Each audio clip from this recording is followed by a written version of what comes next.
talk to them about it. What difference has all this row made to this tour, do you think? Any at all? Paul?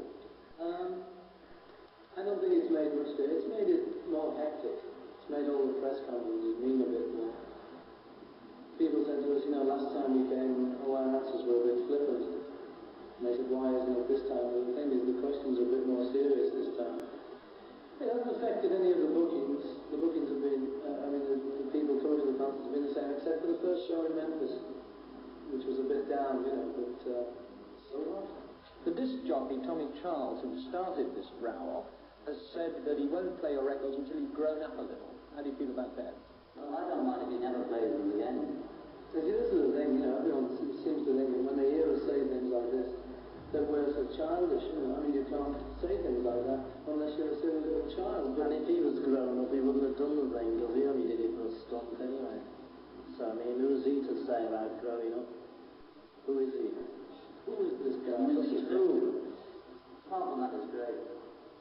Having a swinging tour.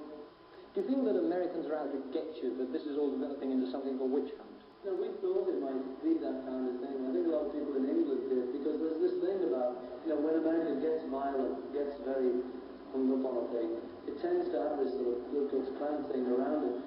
It seems to me you've always been successful because you've been outspoken and direct and forthright and all this sort of thing. It seems a bit hard to you that people are now knocking you for this very thing.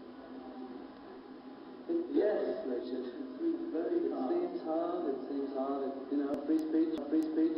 But is it possible just to say what you think all the time? What about 14-year-old teenagers who think you're absolutely marvellous and can't bear to be heard? You see, we're not, when we say anything like that, we don't say it older people seem to think to be offensive. But we mean it helpfully, you know, and if it's wrong, what we say, okay, it's wrong, and people can say, you know, you're wrong about that one. But in many cases, we believe it's right, you know, we're quite serious about it. But do you mind being asked questions, for example, in America, people keep asking questions about Vietnam. Does this seem useful? Well, I don't know, you know, if you can say that war's not good and a few people believe you, then it may be good, I don't know.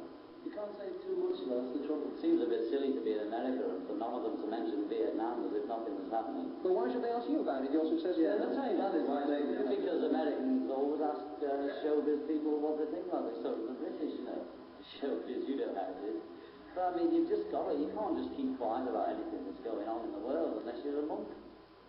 Sorry, monk, I didn't mean it. I meant actually. It doesn't matter about people not liking our records or not liking the way we look or what we say.